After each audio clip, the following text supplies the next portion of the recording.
দেখুন, এটা খুবই স্বাভাবিক ব্যাপার।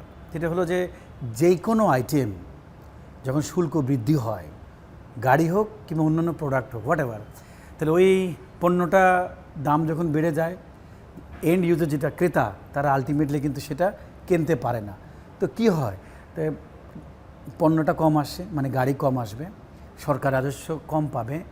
আমরা সরকারকে বলেছি যে ইনফ্যাক্ট অলরেডি তো ধরেন টাকার অবমূল্যায়নের কারণে এক একটা গাড়ি কিনতে গিয়ে হয়ে গেছে প্রায় 30 থেকে 35% কিন্তু কেনাতেই দাম বেড়ে গেছে। তারপরে তো ধরেন ডিউটি এন্ড এভরিথিং, সেখানে এসে দেখা গেছে এক একটা গাড়ি, যে গাড়ি আগে বিক্রি করতাম আমরা 18 লক্ষ টাকায়, সবচেয়ে বলা যায় ছোটো গাড়ি, খুব জনপ্রিয় গাড়ি টয়োটা করোলা এক্সিও, সেটা এখন বিক্রি করতে হচ্ছে 26 লক্ষ টাকা। ইউসি কত পার্সেন্ট বেড়েছে দাম। তো আমাদের তো আমদানির যদি পরিসংখ্যান আপনাকে বলি, এটা কিন্তু ডিক্লাইন করে গেছে। আগে আনতাম 30,000 গাড়ি এসেছিলো একসময়, 32,000 গাড়ি এসেছিলো একসময়, এখন প্রায় রিকন্ডিশন 9,000, 9,500, 10,000 রুপে গাড়ি আসে না। তার কারণ হলো মানুষ কিন্তু গাড়ি কিনতে পারছে না, এবং গভর্নমেন্টের কিন্তু রেভিনিউ, রাজস্বও কিন্তু কমে গেছে।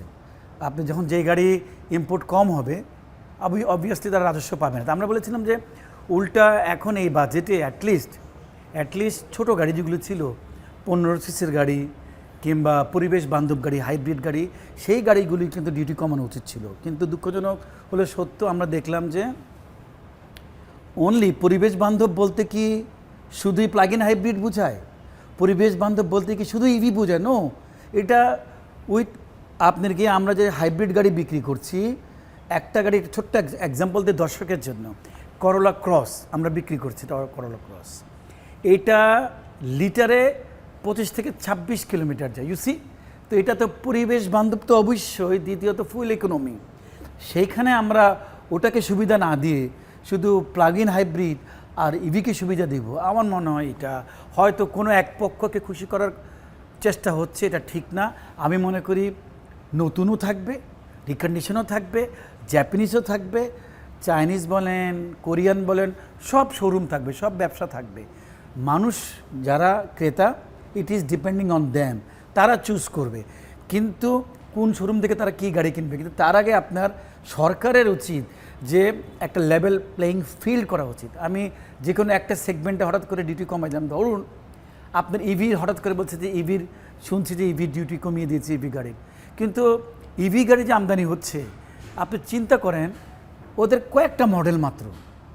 এখন এটা আমদানি করার জন্য আমি ডিউটি কমিয়ে দিয়েছি, কিন্তু ওইখানে দেখলাম যে একটা সেগমেন্টে 1600 সিসি পর্যন্ত যে গাড়িটা আছে ফসিল ফুয়েল, সেখানে আবার সাপ্লিমেন্টারি ডিউটি বাড়িয়ে দেওয়া হয়েছে।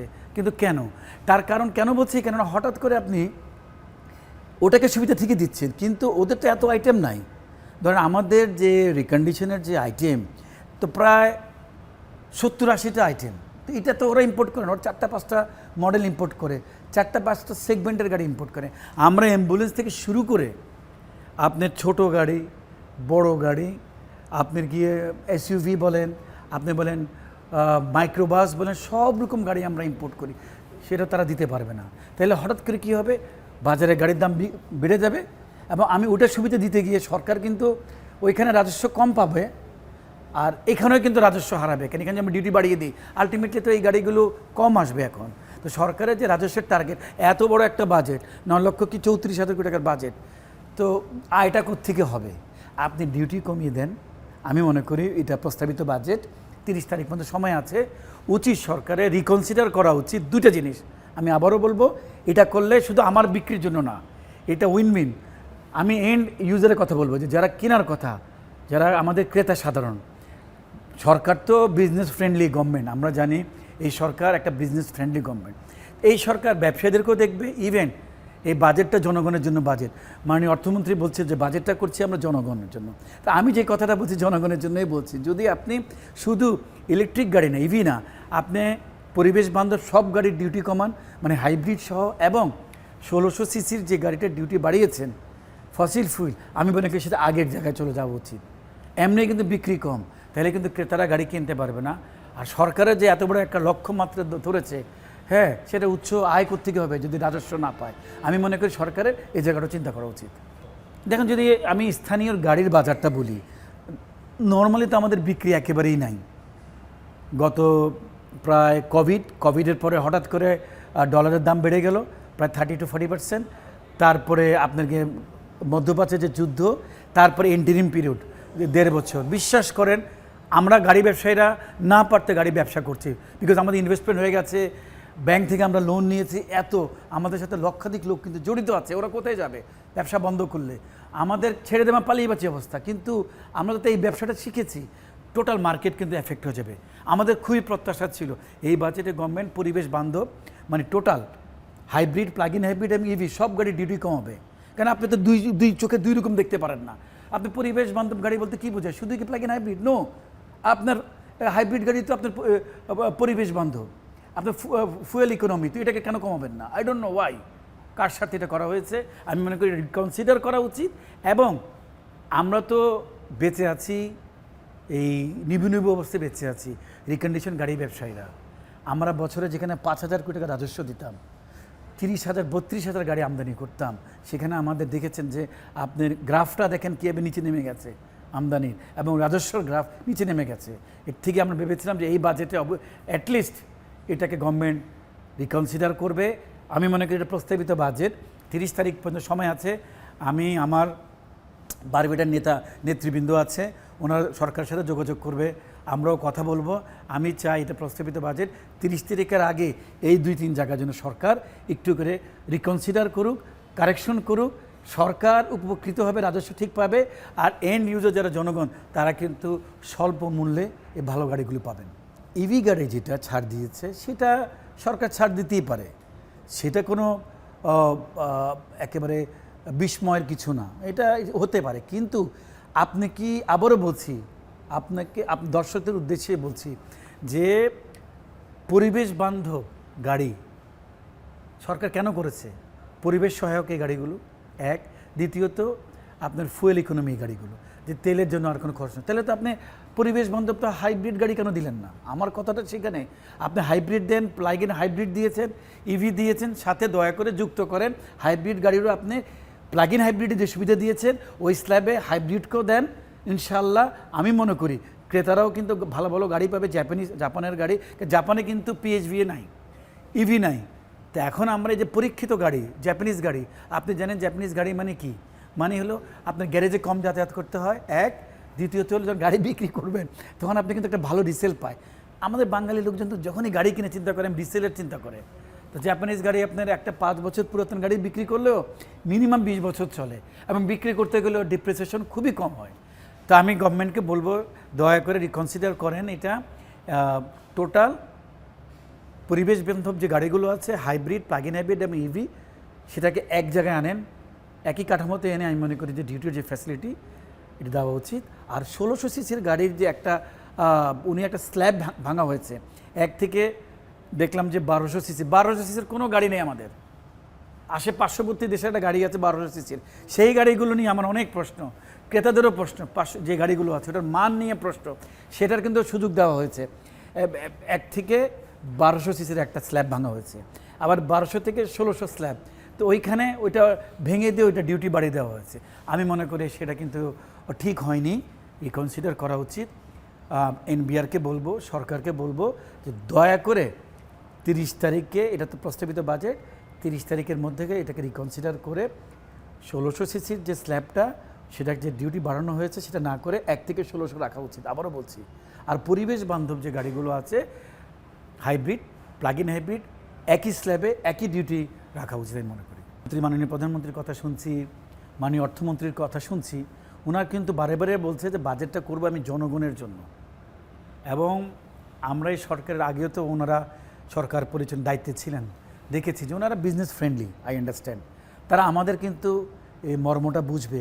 এখন হঠাৎ করে একটা সেগমেন্টে হঠাৎ করে ডিউটি কমিয়ে দেওয়া আর অন্য সেগমেন্টে ডিউটি বাড়িয়ে দেবে, এটা কিন্তু একটা অসম প্রতিযোগিতা হবে। ঠিক আছে, ইভিতে ওনারা ডিউটি কমিয়েছে, সেটা করতেই পারে, কিন্তু পাশাপাশি আবারও বলছি যেটা একটা বড় এফেক্ট হবে। ক্রেতারা কিন্তু ইভি গাড়ি কয়টা কিনবে? মানুষ তো জাপানিজ গাড়ি খুঁজে, মানুষ কিন্তু পরিবেশ বান্ধব গাড়ি খুঁজতে যাবে, তখন পরিবেশ বান্ধব গাড়ি খুঁজতে গেলে দেখবে যে জাপানিজ গাড়ি, সেটা কিন্তু মার্কেটে দেখবে দাম বেশি বেড়ে গেছে, সেটা কিন্তু একটা অসম প্রতিযোগিতা হবে।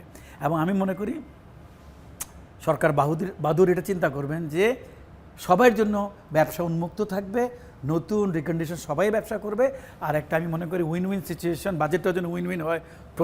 এই সরকারের প্রথম বাজেট, বড় একটা বাজেটের সাইজ, আলহামদুলিল্লাহ আমি মনে করি যদিও অলওয়েজ এটা ঘাটতি থাকে, বাট সরকার সাহস করে একটা বড় বাজেট দিয়েছে। লেটস সি যে বাজেটটা উনি সাকসেসফুলি কি হয়। আমি আমার সেক্টর নিয়ে যেটা বললাম যে সরকারের উচিত যে আমরা চাই সরকার রাজস্ব বেশি পাক, এত বড় বাজেটের যে আয়ের উৎস সেখানে যেন আমরা যুক্ত করতে পারি কিছু আরও বেশি রাজস্ব। সেই জন্য আমরা চাই যে যেটা আমি বললাম যে সব পরিবেশ বান্ধব গাড়িকে একই চোখে একই দৃষ্টিতে দেখা উচিত, এবং 1600 সিসির গাড়ি যে স্ল্যাব ভাঙা হয়েছে সেটাকে আমি মনে করি রিকনসিডার করে আগের জায়গায় নেওয়া উচিত। দেখেন হায়ার সিসির গাড়ি যেগুলো আছে সেগুলো তো দেখলাম সরকার আগেই তো অনেক পার্সেন্ট ডিউটি, সর্বোচ্চ ফসিল ফুয়েল গাড়িতে ডিউটি ছিল 800+। 800+ ডিউটি দিয়ে খুব কমই আসছে গাড়ি। আপনি দেখবেন ম্যাক্সিমাম গাড়ি আসে ছোট গাড়ি, ওগুলি খুব কম গাড়ি আসে। সরকার ওই সেগমেন্টের রাজস্ব খুবই কম পায়। এবারও দেখলাম যে ইভি কিংবা প্লাগ ইন হাইব্রিডে যে স্ল্যাবগুলো ভাঙা হয়েছে সেখানে 2000 পর্যন্ত স্ল্যাবে সরকার কনসিডার করেছে। 2000-এর উপরে যে স্ল্যাবগুলো সেগুলো কিন্তু আবার ডিউটি আরও বেড়ে গেছে। সো লেটস সি, এটা তো আসেই কম। তবে আমি মনে করি যে এভাবে ডিউটি বাড়ানো ঠিক না, কিছু আসলে তো আসে। তো সেই হিসাবে আমার মনে হয় যে সরকার ওই সেগমেন্টের খুব কম লোক গাড়ি কিনেন, সরকার রাজস্ব পায়, তা আলটিমেটলি ডিউটি বাড়ালে গাড়ি আরও কম আসবে, সরকার রাজস্ব আরও কমই পাবে। তো এটা সরকার রিকনসিডার করুক, আমি মনে করি সেখানেও সরকারের চিন্তা করা উচিত। আমরা তো যারা ইভি গাড়ি ইম্পোর্ট করছে, আমি মনে করি না যে ওটা কিন্তু আমরা ভাবছি না যে তারা আমাদের প্রতিদ্বন্দ্বী, সরকার তো এই সুবিধা দিবেই। তো আমি ইভি গাড়ির যে সুবিধা দিয়েছে, আমরা যে রিকন্ডিশন গাড়ি যারা আমদানি করছি, এত বছর ধরে আমদানি করছি, বাংলাদেশের আজকের যে বাংলাদেশের যে উন্নয়ন, সেই উন্নয়নের পিছনে কিন্তু রিকন্ডিশন গাড়ি একটা অনেক বড় অবদান। কোন সেক্টরে আমাদের গাড়ি নাই আপনি বলেন? তো গাড়ি ছাড়া আপনি বেরোতে পারবেন, পাবলিক ট্রান্সপোর্ট নাই, তো একমাত্র কিন্তু আমরা রিকন্ডিশন গাড়িই কিন্তু সাপোর্ট দিচ্ছি এত বছর। তো হঠাৎ করে যদি আমাদেরকে পাশে ঠেলে দেন, আমাদের সাথে যদি বিমাতাসুলভ আচরণ হয়, এটা দুঃখজনক হবে। সো আমি মনে করি যে একটা উইন উইন সিচুয়েশন হোক, আমি মনে করি যে একটা হেলদি কম্পিটিশন হোক, নতুন recondition EV hybrid fossil fuel সব গাড়ি মার্কেটে থাকবে, ক্রেতা এসে চুজ করবে সে কোনটা গাড়ি কিনবে। আমি মনে করি যে বাজেটটা সময় আছে 30 তারিখ পর্যন্ত, এটা প্রস্তাবিত budget. I hope Sarkar reconsider করবে যে আমরা এত বড় একটা সেক্টর, সেই সেক্টরে আমরা যেন ক্ষতিগ্রস্ত না হয়, এটা ওনারা বিবেচনা রাখবেন।